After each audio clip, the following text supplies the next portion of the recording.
সংস্কৃত অনুসারে অক্ষয় শব্দের অর্থ হল যার কোনো ক্ষয় নেই, অর্থাৎ যা কখনো শেষ হয় না। তাই মনে করা হয় অক্ষয় তৃতীয়ায় করা যে কোনো কাজ অক্ষয় থাকে।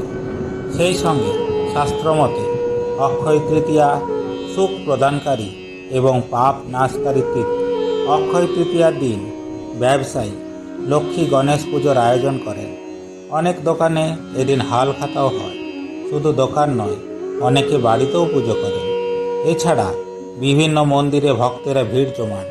বিশ্বাস করা হয় যে এদিন সোনা কিনলে পরিবারে সুখ সমৃদ্ধি ঘটে। অক্ষয় তৃতীয়ায় এমন কাজ করুন যার জন্য আপনার পূর্ণ হবে। এদিন ঈশ্বরের উপাসনা ও ধ্যান করুন। সম্ভব হলে কাউকে সাহায্য করুন।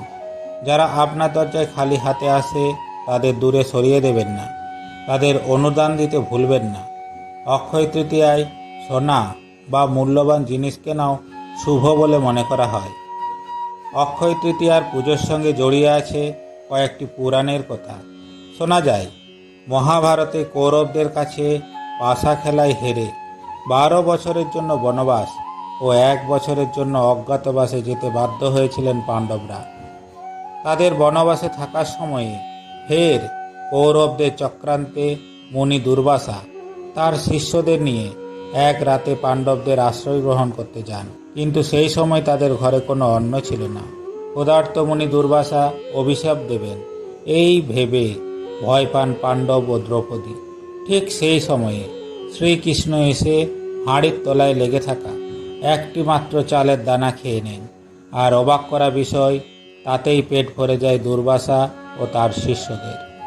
দুর্বাসার অভিশাপ থেকে এই অক্ষয় তৃতীয়ার দিনই পাণ্ডবদের রক্ষা করেছিলেন ভগবান শ্রীকৃষ্ণ।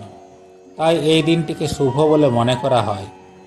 আবার অন্য একটি চলতি পৌরাণিক কথা অনুসারে বিষ্ণুর নবম অবতার কৃষ্ণ দ্বাপর যুগে জন্মগ্রহণ করেন মর্তে।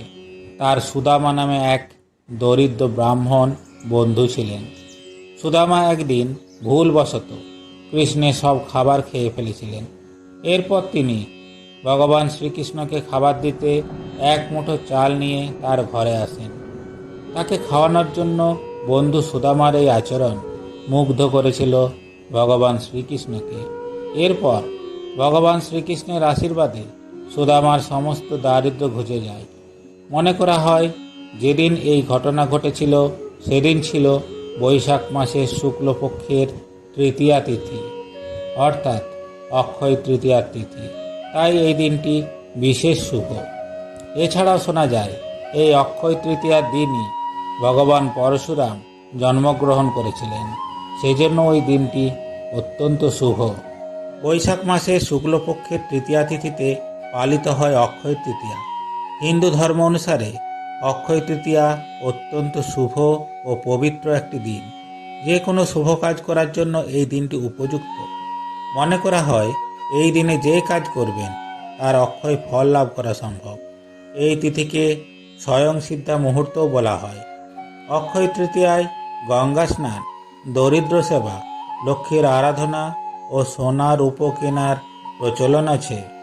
অক্ষয় তৃতীয়ায় সোনা বা রূপো কিনলে লক্ষ্মী লাভ হয় বলে মনে করা হয়।